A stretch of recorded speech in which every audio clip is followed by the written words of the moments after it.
తెలంగాణలో కాళేశ్వరంకి సంబంధించిన ఒక గందరగోళ పరిస్థితులు నెలకొన్నాయని మనం చెప్పుకోవాలి. అంటే మొన్న బీఆర్ఎస్, కేటీఆర్ గారు వాళ్ళంతా కూడా అక్కడికెళ్ళేసి నీళ్లు రిలీజ్ చేయట్లేదని జెప్పేసి చెప్పడం. లేదు దాంట్లో ప్రాబ్లమ్ ఉంది. రిలీజ్ జేస్తే ఇక్కడ ఇష్యూస్ వస్తాయని జెప్పేసి కాంగ్రెస్ చెప్పడం. అంటే టెక్నికల్ ప్రాబ్లమ్స్ ఉన్నాయని వీళ్ళు జెప్తున్నారు. ఆ విధంగా ఒక పోటీ ఒక వారైతే 2 పార్టీల మధ్య గవర్నమెంట్‌కి, ప్రతిపక్షానికి మధ్య జరిగిందని చెప్పుకోవాలి. అయితే ఇప్పుడు రేవంత్ రెడ్డి గారు ఒక ఛాలెంజ్ విసిరారు. అదేదో మాట్లాడేదో మాట్లాడుతున్నారు గదా! అసెంబ్లీకొచ్చి మాట్లాడండి అని చెప్పేసి చెప్తున్నారు. మరి అసెంబ్లీలో దీని పట్ల డిస్కషన్ జరుగుతాయా? మరి దీని పట్ల ఇప్పటివరకు బీఆర్ఎస్ ఎటువంటి రెస్పాన్స్ అయితే అవ్వలేదు. మరి ఎలా రియాక్ట్ అవుతారు? దీనికి సంబంధించి డిస్కస్ చేయడానికి ప్రెజెంట్ మనతో పాటు తెలంగాణ తెలుగుదేశం పార్టీ అధికార ప్రతినిధి లతా సూర్యదేవర గారు ఉన్నారు. వారిని అడిగి తెలుసుకునే ప్రయత్నం చేద్దాం. నమస్కారం మేడం. నమస్తే. మొన్న అక్కడ ఎంత గందరగోళం జరిగిందో మనం చూసాం మేడం. కేటీఆర్ గారు వెళ్లారు. మొత్తం బీఆర్ఎస్ వాళ్ళందరూ కూడా వెళ్లారు. అక్కడ నీళ్లు రిలీజ్ చేయట్లేదని చెప్పేసి పెద్ద గొడవ అయితే జరిగింది. సో మరి ఈ గొడవకి ఇప్పుడు రేవంత్ రెడ్డి గారు కూడా రియాక్ట్ అయ్యారు. ఏం జరిగే అవకాశం ఉంది మేడం? అంటే కాళేశ్వరం ఉంది. ఏదైతే ఫస్ట్ నుంచి ఫ్రమ్ ద బిగినింగ్ నుంచి కూడా అందరూ దాన్ని అపోజ్ చేశారు. ఎందుకంటే జాతీయ కమిటీ కూడా ఆ రోజున ఒప్పుకోకపోవటం గానివ్వండి, అది చాలా ఖర్చుతో కూడుకున్న పని ఒకటి. అది కూడా కాకుండా వీళ్ళు జాతీయ హోదా కూడా అడిగితే కూడా ఇవ్వనని చెప్పటం కానివ్వండి, హ్మ్. అని చెప్పటం కానివ్వండి, అది సక్సెస్‌ఫుల్‌గా మేమే చేయగలుగుతాం, మేము చేస్తాం అని ఆ రోజున కేసీఆర్ గారు ప్రగల్భాలు పలకటం గానివ్వండి, ఇవన్నీ జరిగాయి. కానీ అలాగే కట్టారు. కట్టిన దానికి సంతోషిస్తాం. కానీ 1,00,00,000,00,000 పెట్టి కట్టింది ఈ రోజున చూస్తే కుంగిపోవటం గానివ్వండి. అది యాక్చువల్లీ నేను అనుకుంటా మేము 3 ½ ఇయర్‌లో కంప్లీట్ చేశామని చెప్పి హరీష్ రావు గారు చెప్తున్నారు. కేటీఆర్ గారు చెప్తున్నారు. ఓకే. 3.5 సంవత్సరంలో కట్టేసేసామన్నారు. పోలవరంతో కంపారిజన్ చేశారు. పోలవరం కట్టడానికి నా చిన్నప్పటి నుంచి చూస్తున్నానని అన్నారు. రాజిత రంజిత రజితాభరణం Pure in its form with grace made noble. దేదీప్యాదిత దివ్యాభరణం స్వర్ణ సమున్నత శాశ్వత స్వర్ణం. మన సినీ నటి శ్రియశరణ్ గారి చేత ఈ రోజే గొప్ప ప్రారంభం. ఇప్పుడు యేస్రావ్ నగర్ మరియు పంజాగుట్టలో Mandira Premium Silver Jewelry by Manipali. సరే ఓకే. అది జాతీయ హోదాగా జరిగిన ఆ ప్రాజెక్టు అది సెంట్రల్ గవర్నమెంట్ ఫండ్స్ రిలీజ్ చేయాలి. ఇక్కడేమంటే 1,00,00,000,00,000 ఆల్రెడీ మీరు అప్పులు తెచ్చి కట్టారు. మిగులు బడ్జెట్‌లో ఉన్న రాష్ట్రం కాబట్టి తెలంగాణ. సో, దానిలో మీరు దోచుకోవటానికి కట్టిన ప్రాజెక్ట్ ఇది. అక్కడ అంటే ఒక నాయకుడు ఏదైనా ఒకటి కన్‌స్ట్రక్షన్ జరిగితే అది చరిత్రలో చెప్పుకోవాలి. ఎప్పటికీ అది స్ట్రాంగ్‌గా ఉండాలి. అయి అట్లా ఉండబట్టే కదా మనం సాగర్ ప్రాజెక్టులు, శ్రీశైలం అవును. డ్యామ్ ఇవన్నీ మనం చూస్తున్నాం కదా!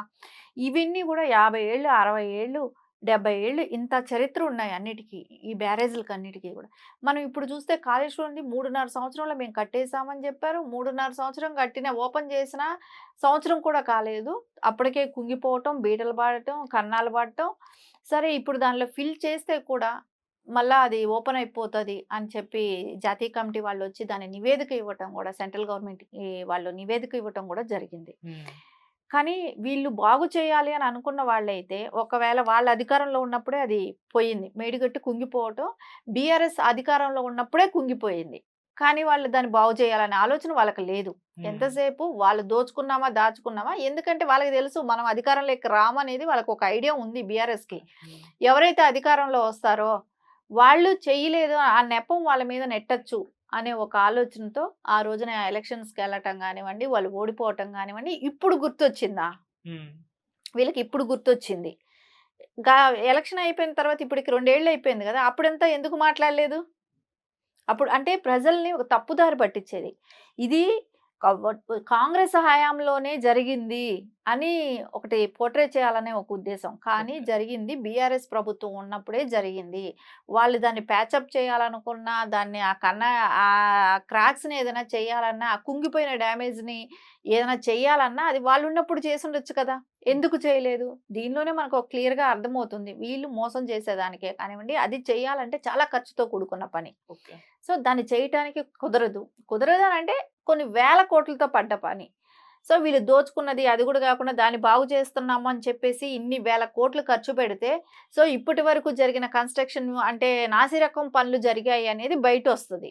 ఇవన్నీ బయట రాకూడదు. వెంటనే జరిగింది కాబట్టి. అందుకని వాళ్ళు దీన్ని ప్రొలాంగ్ చేసుకుంటా వచ్చారు. ఇప్పటికి మేబీ రేవంత్ రెడ్డి గారు సీఎం అయిపోయి దగ్గర దగ్గర 3 సంవత్సరాలు కూడా అవుతా ఉంది. అవును. ఇప్పుడు ఇవి స్టార్ట్ చేశారు. దానికి కూడా సవాళ్ళ మీద సవాళ్ళు విసురుకోవటం. అంటే మొన్న నిన్ననే అనుకుంటా హరీష్ రావు గారు మాట్లాడిన మాటలు మనం చూస్తుంటే, హరీష్ రావు గారు ఏమన్నారు? ఆయన అన్న మాటలకి అసలు ఎక్కడైనా ఆయన వాళ్ళే కట్టిన బ్యారేజ్‌ని ఆయనే పారుదల శాఖ మంత్రిగా ఉన్నారు. ఇరిగేషన్ మినిస్టర్‌గా ఉన్నారు. ఆయన కట్టిన ప్రాజెక్టే ఇంత దారుణంగా కుంగిపోయి ఉంటే వాళ్ళకి షేమ్‌లెస్‌గా ఫీల్ అవ్వాలి. కానీ వాళ్ళకి అది కొంచెం కూడా లేదు వాళ్ళకి. హ్మ్. అంటే ఇంత నాసిరకమైన ఇది మనం కట్టాము. ఇది ఈ రోజున కుంగిపోయింది. మనం అధికారంలో ఉన్నప్పుడే జరిగింది. అది ఓపెన్ చేసిన సంవత్సరంకే అది కుంగిపోయింది అన్నప్పుడు అది ఎంత నాసిరకమైన ఇది కట్టడం జరిగింది. హ్మ్.